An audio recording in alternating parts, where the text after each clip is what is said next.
O amor é um mistério. Ao longo da história, poetas, filósofos e cientistas tentaram decifrar por que nos apaixonamos, o que nos atrai em outra pessoa e que forças invisíveis nos levam a criar conexões profundas.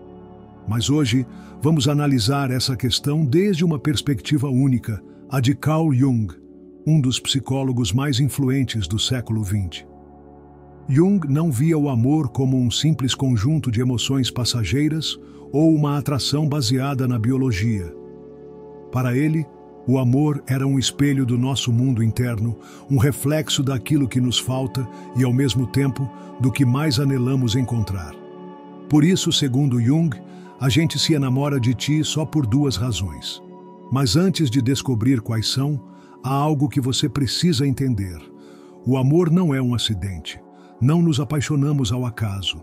Existe um padrão profundo, quase inconsciente, que dita nossas escolhas e nos impulsiona para certas pessoas e não para outras. E esse padrão tem raízes no mais profundo da nossa psique.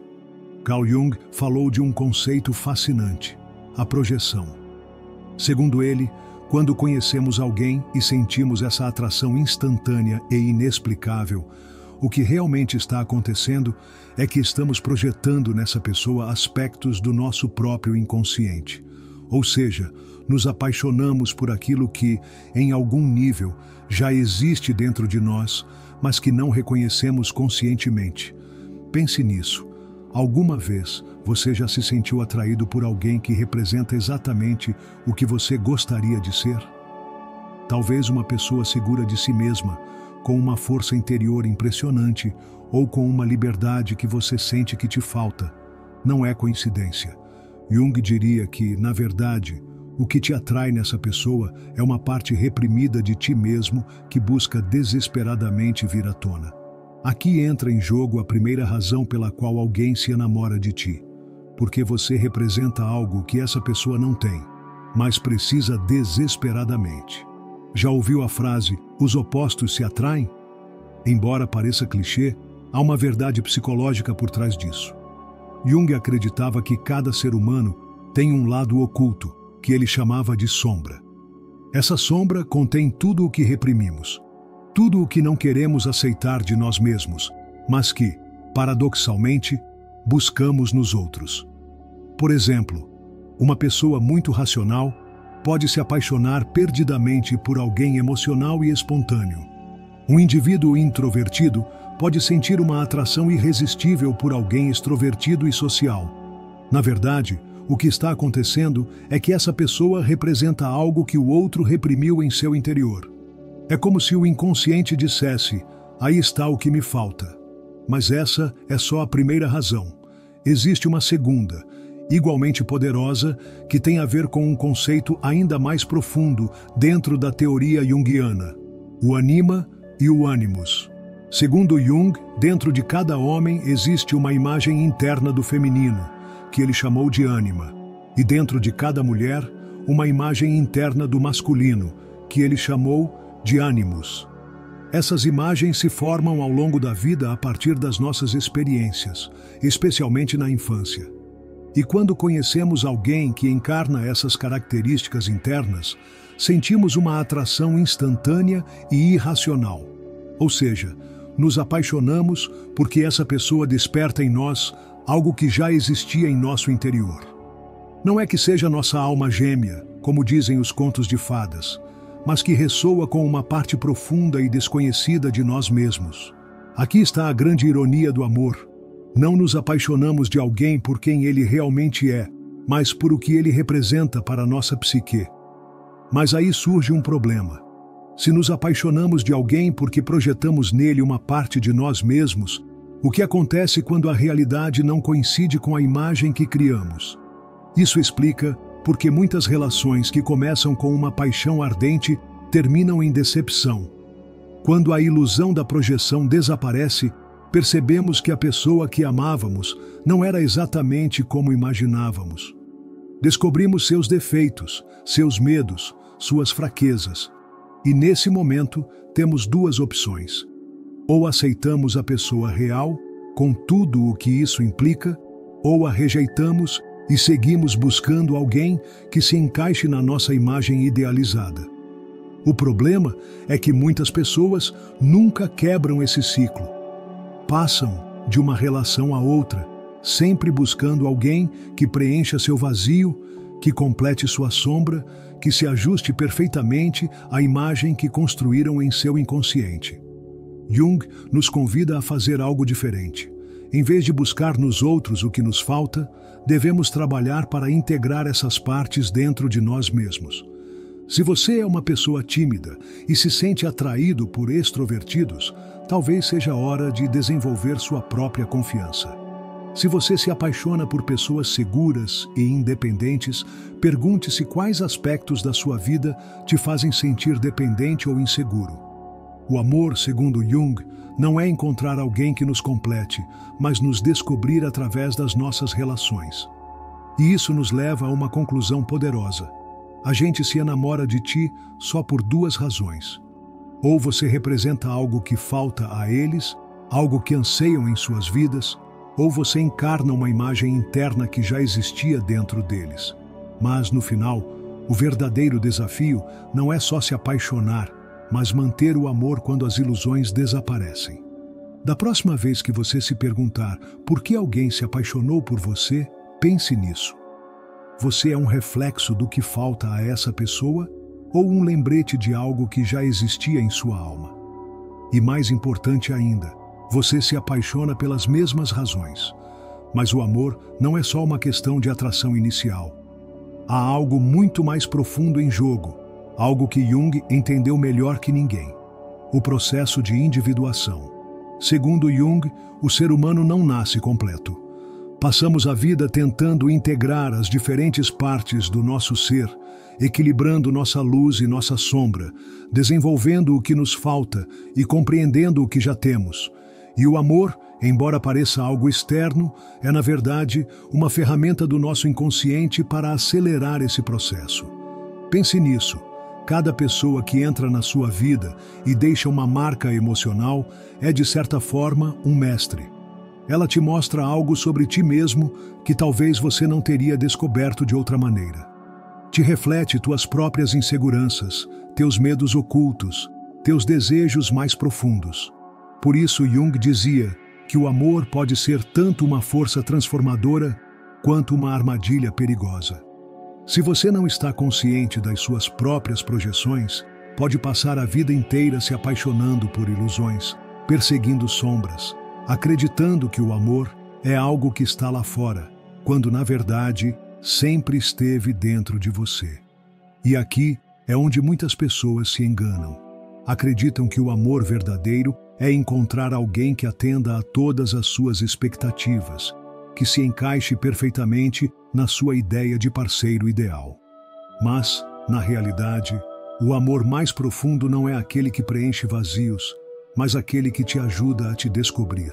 Olhe ao seu redor. Observe suas relações passadas, seus momentos mais intensos, as pessoas que despertaram em você emoções que você não conseguia controlar. O que elas tinham em comum? Que parte de você elas refletiam? Porque no final, a grande pergunta não é por que a gente se enamora de ti, mas o que isso significa para o teu próprio viagem interior. O amor tem muitas camadas. O que vemos na superfície, a atração, a química, a conexão, é só uma pequena parte do que realmente está acontecendo a nível psicológico e emocional. Mas se queremos entender por que a gente se enamora de nós e como funcionam nossas relações, precisamos ir além do evidente. Jung nos deu uma chave fundamental para entender o amor desde uma perspectiva mais profunda: a integração da nossa própria psique. Isso significa que não só buscamos nos outros aquilo que nos falta, mas que, de forma consciente, escolhemos pessoas que nos ajudarão a enfrentar nossas próprias feridas. Sim, como você ouviu, apaixonar-se não é só uma questão de desejo ou compatibilidade. A um nível muito mais profundo, é um mecanismo que nos empurra a crescer. Por que algumas pessoas parecem repetir os mesmos padrões nas suas relações? Por que alguém que sofreu abandono na infância parece atrair parceiros que acabam se afastando? Por que alguém com medo da vulnerabilidade se apaixona por pessoas que exigem uma conexão emocional intensa? A resposta está no que Jung chamava de ferida original. Todos carregamos dentro de nós uma ferida psicológica que se forma nos primeiros anos de vida. Essa ferida pode se manifestar de muitas maneiras. O medo da rejeição, o sentimento de não ser suficiente, a dificuldade de confiar nos outros. E, embora muitas vezes não tenhamos consciência dela, ela influencia nossas escolhas sentimentais mais do que gostaríamos de admitir. Se alguém se enamora de ti, é possível que, a nível inconsciente, você represente uma peça-chave no processo de cura dessa pessoa. Pode ser que tua forma de ser lembre algo da infância dela, algo que a psique dela tenta resolver. Ou pode ser que a atração por ti esteja ligada à necessidade de enfrentar um medo ou uma insegurança profunda. Mas aqui está o ponto crucial. O fato de alguém se apaixonar por ti por essas razões não significa que a relação vá ser fácil ou mesmo saudável. De fato, muitas das relações mais intensas e apaixonadas são também as que mais dor podem causar, exatamente porque tocam feridas muito profundas. Jung dizia que o amor é um dos caminhos mais poderosos para a transformação pessoal. Isso significa que quando duas pessoas se apaixonam, inevitavelmente vão se deparar com suas próprias sombras. Por isso, muitas relações que começam com uma intensidade avassaladora acabam em caos e conflito. Porque o amor não só traz à tona o melhor de nós, mas também o que preferiríamos manter escondido. Talvez você já tenha vivido isso. No início de uma relação, tudo é perfeito. Você sente que essa pessoa te entende de uma maneira que ninguém mais fez. Mas, com o tempo, surgem conflitos, tensões, diferenças que parecem impossíveis de reconciliar. Isso não é coincidência. É a forma como o amor nos obriga a evoluir.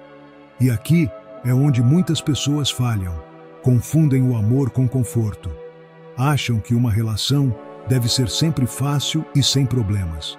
Mas o amor real, o amor que Jung descrevia, não é simplesmente estar com alguém que nos faz sentir bem. É estar com alguém que nos desafia a sermos a melhor versão de nós mesmos. Por isso a gente se enamora de ti, não só porque projetam em ti o que lhes falta, mas também porque, de alguma maneira, você está destinado a ajudá-los a ver uma parte deles mesmos que precisam trabalhar. Mas isso nos leva a uma pergunta ainda mais importante. O que acontece quando o amor não é correspondido? Aqui entra outro aspecto do amor que raramente é analisado em profundidade. A ideia do outro como reflexo do nosso destino psicológico. Para Jung, cada pessoa com quem interagimos, especialmente aquelas com quem criamos laços profundos, tem um propósito na nossa evolução. Não é coincidência que certas pessoas apareçam na nossa vida em momentos específicos. Às vezes, são um espelho do que somos naquele instante. Outras vezes, são um vislumbre do que podemos vir a ser. Imagine que você conhece alguém cuja confiança e segurança te deslumbram. Pode ser que sinta uma atração imediata, como se essa pessoa tivesse algo que você deseja. Mas o que Jung nos diria é que essa atração não é pela outra pessoa em si, mas porque, no fundo, ela te está mostrando uma versão de ti mesmo que você ainda não desenvolveu por completo. O mesmo acontece com as pessoas que nos desafiam, que trazem à tona o pior de nós, que nos fazem perder a paciência ou nos sentir vulneráveis. Essas relações, embora desconfortáveis, são igualmente importantes. Jung chamava isso de confrontação com a sombra. Nossa sombra contém tudo o que reprimimos ao longo da vida: medos, desejos ocultos, inseguranças, aspectos da nossa personalidade que aprendemos a esconder para sermos aceitos pela sociedade. Mas quando nos apaixonamos, nossa sombra se ativa. Isso significa que o amor não é só um ato de conexão com outro ser humano, mas também um processo de autoexploração. Se uma relação te provoca emoções intensas, positivas ou negativas, É porque ela está tocando aspectos do teu inconsciente que precisam ser integrados. É por isso que algumas relações nos transformam por completo. Depois delas, não voltamos a ser os mesmos. Porque o que realmente mudou não foi a outra pessoa, mas o que descobrimos sobre nós mesmos. Mas há algo ainda mais intrigante na teoria de Jung. A ideia de que as pessoas que mais nos marcam na vida não aparecem ao acaso. Ele falava do conceito de sincronicidade, a ideia de que certos encontros não são coincidências, mas manifestações de uma ordem mais profunda no universo. Certamente você já viveu algo assim. Conhecer alguém exatamente no momento em que mais precisava. Sentir uma conexão imediata com alguém que parece ter estado esperando no teu caminho. Desde a perspectiva de Jung, essas conexões não são simples casualidades. São parte de um processo de evolução pessoal.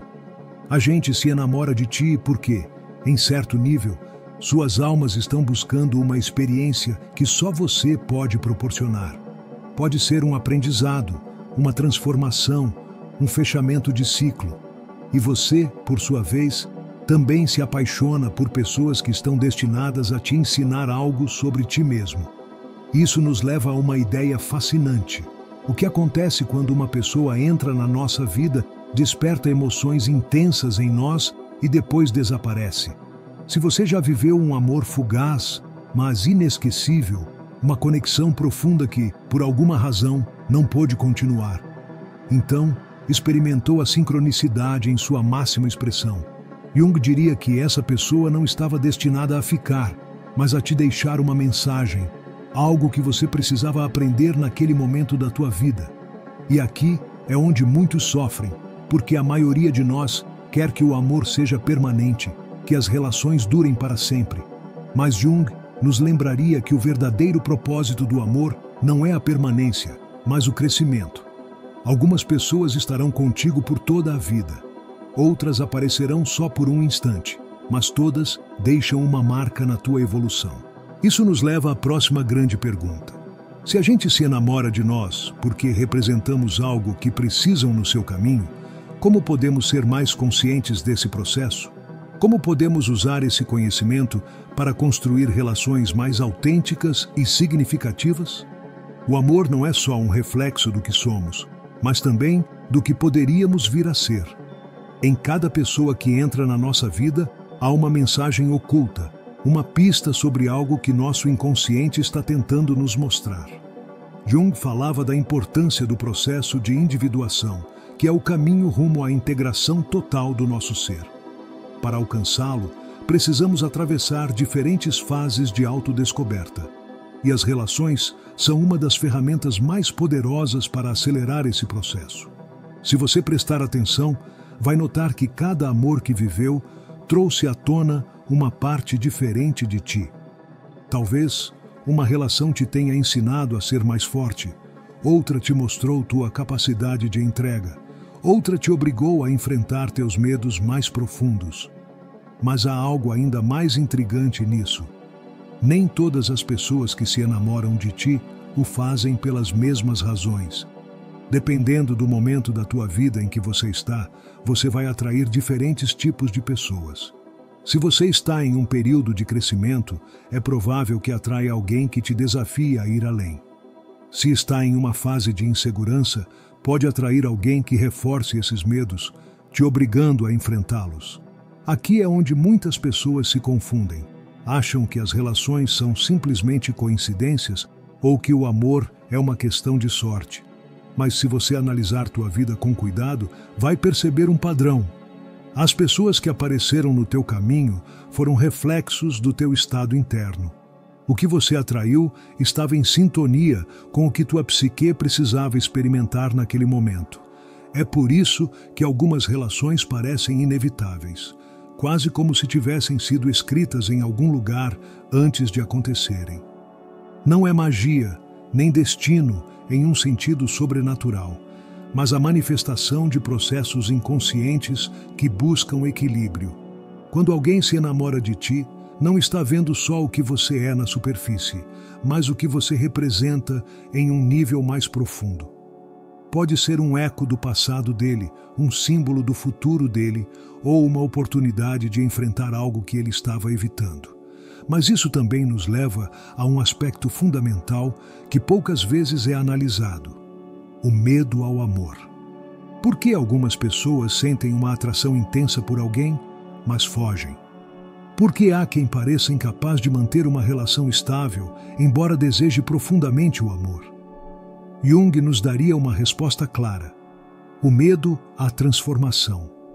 O amor verdadeiro nos muda, nos obriga a ver partes de nós mesmos que talvez não queiramos enfrentar. Nos coloca em situações de vulnerabilidade, nos força a confiar, a deixar de lado o controle, a nos abrir a outra pessoa sem garantia de que não seremos feridos. E muitas pessoas, embora não saibam conscientemente, não estão prontas para esse tipo de transformação. É por isso que algumas relações nunca chegam a se materializar, embora a atração seja forte. É por isso que algumas pessoas parecem presas em padrões de autossabotagem, se afastando do amor justo quando estão a ponto de vivê-lo em sua forma mais autêntica. O problema não é a falta de amor, mas o medo do que o amor pode provocar em nosso interior. E aqui surge outra pergunta fascinante. Se o amor tem o poder de nos transformar, como podemos aprender a abraçá-lo em vez de temê-lo? O medo ao amor não é simplesmente uma resistência superficial. Em muitos casos, é um mecanismo de defesa profundamente enraizado no inconsciente. Jung explicava que a psique humana é composta por múltiplas camadas, e uma das mais influentes na nossa vida é a sombra, essa parte de nós que reprimimos ou negamos ao longo dos anos. Quando nos apaixonamos, nossa sombra se ativa. Não só vemos no outro o que nos atrai, mas também o que nos desafia. E aqui é onde muitas pessoas experimentam um paradoxo. Desejam o amor, mas ao mesmo tempo o rejeitam, porque temem o que poderiam descobrir em seu interior. Esse medo se manifesta de muitas maneiras. Algumas pessoas desenvolvem um padrão de autossabotagem, se afastando justo quando a relação começa a se aprofundar. Outras criam conflitos desnecessários como uma forma inconsciente de evitar o vínculo real. Também há quem se sinta atraído por pessoas emocionalmente inacessíveis, o que lhes permite experimentar o desejo sem ter que enfrentar o compromisso real. Em todos esses casos, o problema não é a falta de amor, mas o medo do que o amor pode revelar. Porque o amor não só nos conecta a outra pessoa, mas também nos obriga a enfrentar nossas próprias feridas.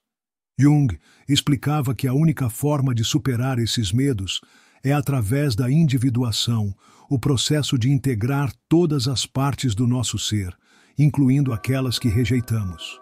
Para isso, primeiro precisamos reconhecer nossos próprios padrões.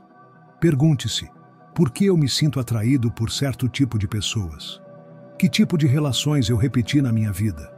Que emoções surgem quando alguém se aproxima demais? É um trabalho difícil, porque implica nos confrontarmos com nossas próprias feridas, mas é necessário se queremos experimentar um amor autêntico. Muitas pessoas buscam o amor como uma forma de escape, esperando que uma relação as ajude a preencher um vazio interno. Mas o amor verdadeiro não funciona assim. Em vez de preencher vazios, ele os expõe. Em vez de nos dar segurança imediata, nos desafia a construí-la dentro de nós mesmos. Por isso, a gente se enamora de nós não só por quem somos na superfície, mas pela energia que projetamos. Se estamos em um estado de medo, atrairemos pessoas que reforcem esse medo. Se estamos em um processo de crescimento, atrairemos pessoas que nos ajudem a seguir evoluindo. Isso explica por que algumas relações parecem ser lições disfarçadas de amor. Há pessoas que chegam à nossa vida não para ficar, mas para nos ensinar algo essencial. Outras aparecem quando estamos prontos para algo mais profundo e duradouro. Mas aqui entra outro conceito-chave na teoria de Jung: a integração do ânima e do ânimos. O ânima é a parte feminina dentro do homem, e o ânimos é a parte masculina dentro da mulher. Segundo Jung, cada ser humano carrega dentro de si uma combinação dessas duas energias, e a forma como nos relacionamos com os outros reflete o grau de integração dessas energias em nosso interior. Quando uma pessoa não integrou seu anima ou seu animus, ela tende a projetá-lo nos outros, ou seja, busca na sua parceira ou parceiro o que não desenvolveu em si mesma.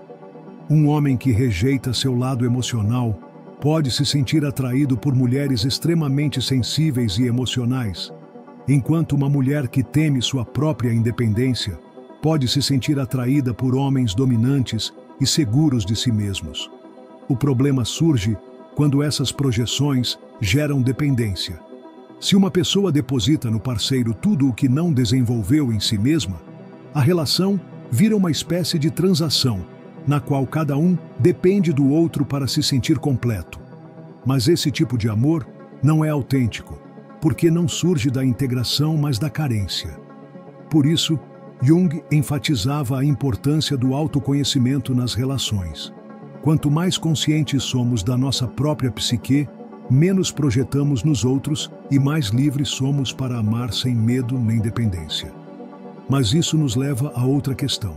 Se o amor é um espelho da nossa psique, como podemos distinguir entre uma relação baseada na projeção e uma relação baseada no amor autêntico? A diferença está na forma como a relação nos faz sentir. Se uma relação está baseada na projeção, ela gera ansiedade, insegurança e medo da perda. Se está baseada no amor autêntico, ela gera crescimento e uma sensação de plenitude que não depende do outro, mas do que desenvolvemos dentro de nós mesmos. Muitas pessoas confundem intensidade com amor. Acham que uma relação cheia de altos e baixos emocionais é mais real que uma relação estável e tranquila. Mas a intensidade sem profundidade é só uma ilusão. Jung nos ensinaria que o verdadeiro amor não é uma montanha-russa de emoções extremas, mas um espaço de transformação mútua, onde ambas as pessoas podem evoluir sem medo. Isso nos leva a uma verdade fundamental. O amor não é algo que encontramos em outra pessoa, é algo que descobrimos dentro de nós mesmos. E quanto mais nos conhecemos, mais capazes somos de atrair relações que reflitam nosso estado interno. Porque o amor não é só um sentimento, é um processo de despertar.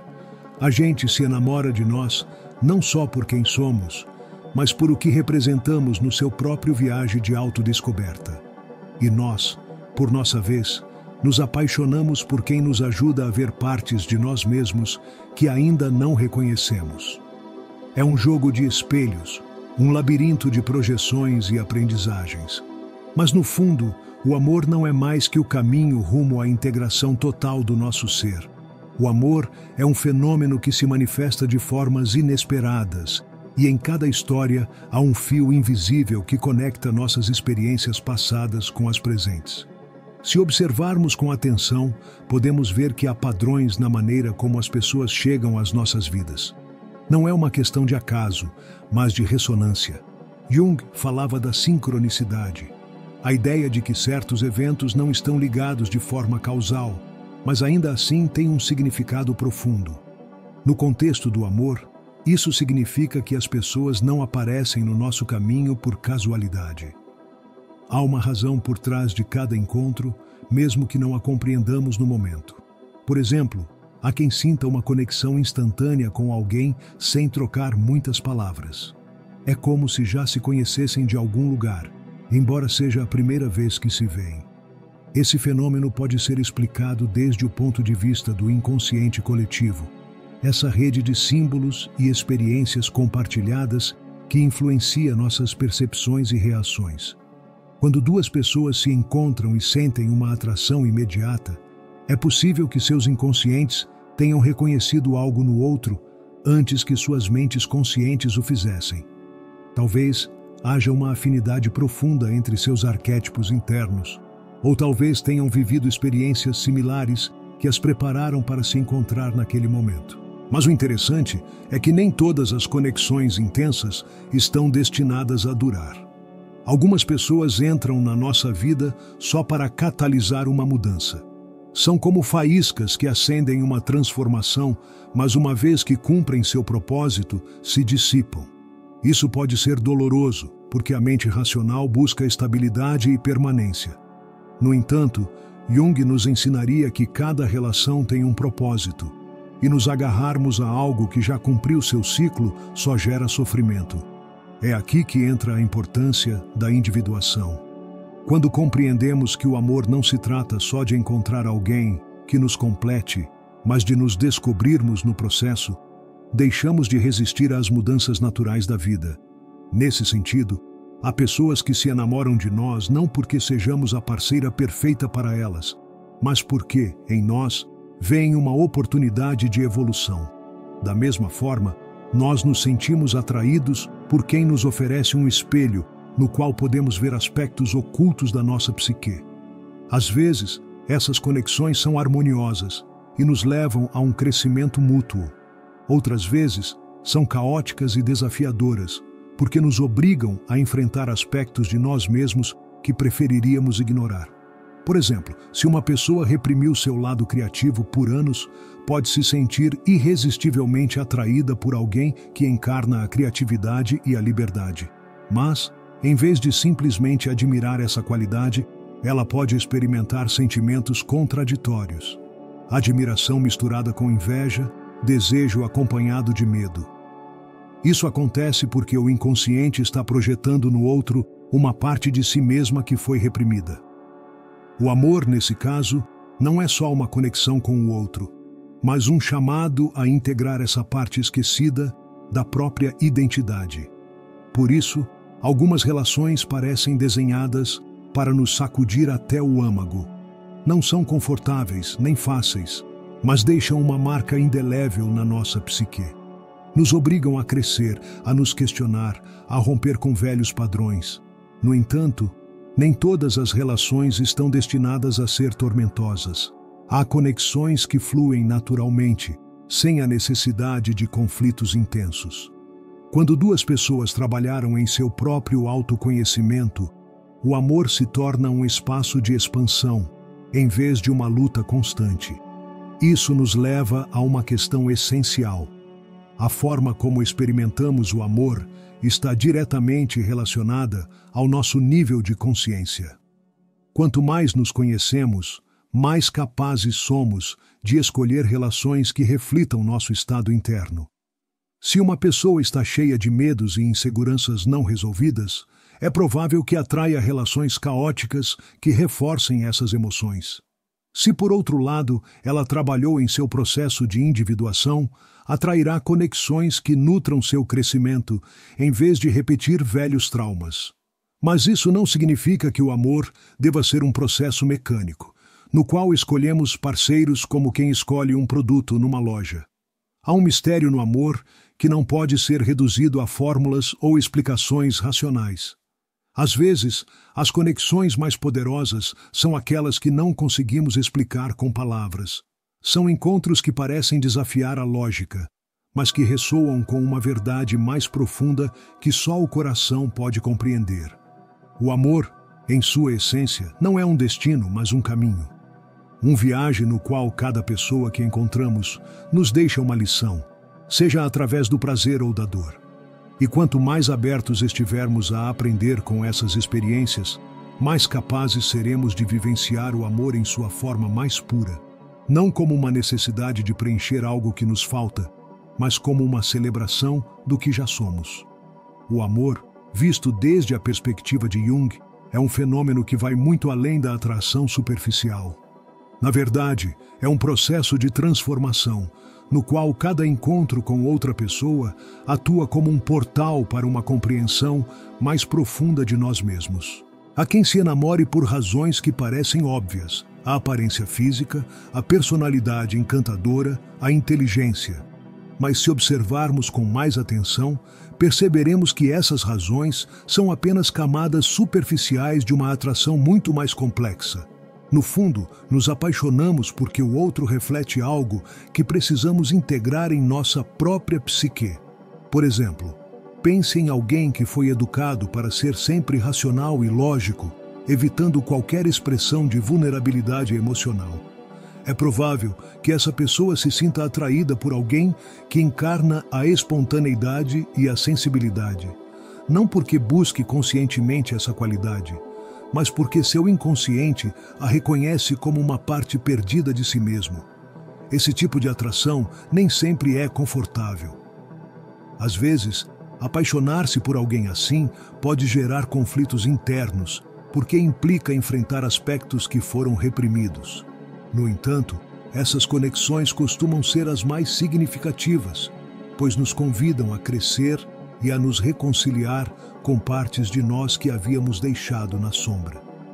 Mas aqui surge um dilema. Nem todas as pessoas estão preparadas para integrar o que o amor lhes revela.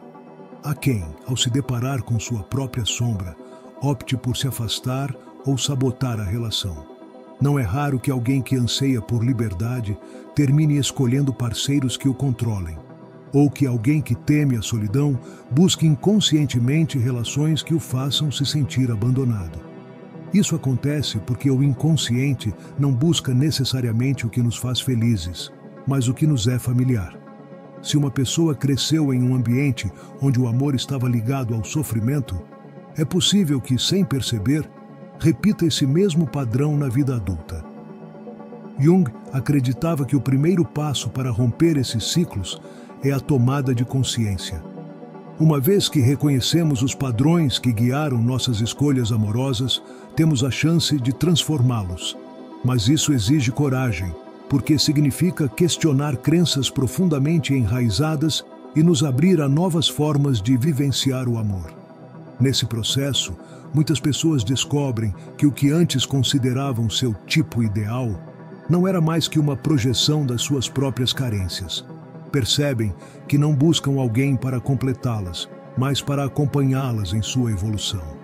E quando isso acontece, o amor deixa de ser um jogo de dependência e se torna uma experiência de verdadeira conexão. Mas há outro aspecto fascinante na forma como nos apaixonamos: o papel dos arquétipos. Jung identificou certos padrões universais que influenciam nossa psique e que também se manifestam em nossas relações.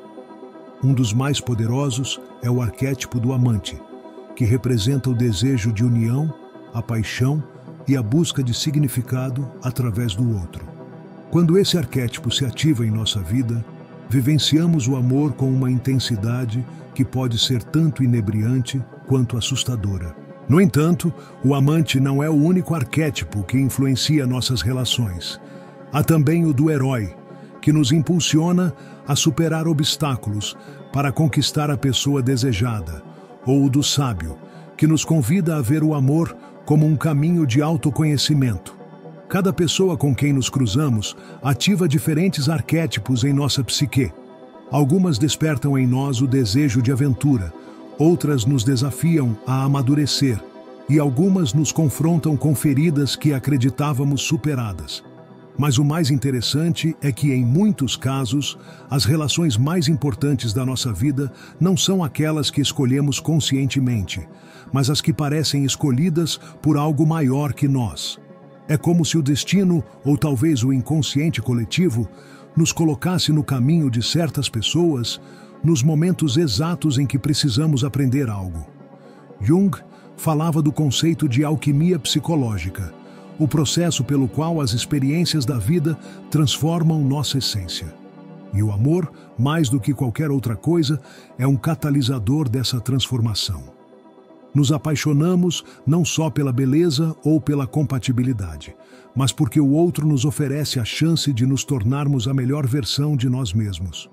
Nos mostra o que precisamos ver, mesmo que, no início, resistamos a aceitá-lo. Por isso, o amor não é algo estático, mas um processo dinâmico. O que sentimos hoje pode evoluir amanhã, e o que acreditamos querer em um parceiro pode mudar à medida que crescemos e nos conhecemos melhor. Esse é um lembrete de que o amor não é algo que possamos possuir ou controlar por completo. É um fluxo constante de descoberta, um diálogo entre nossa psique e a dos outros. E, em última instância, a gente se enamora de nós por duas razões fundamentais: porque refletimos algo que anseiam e porque ativamos neles uma parte de si mesmos que estava esperando para ser reconhecida.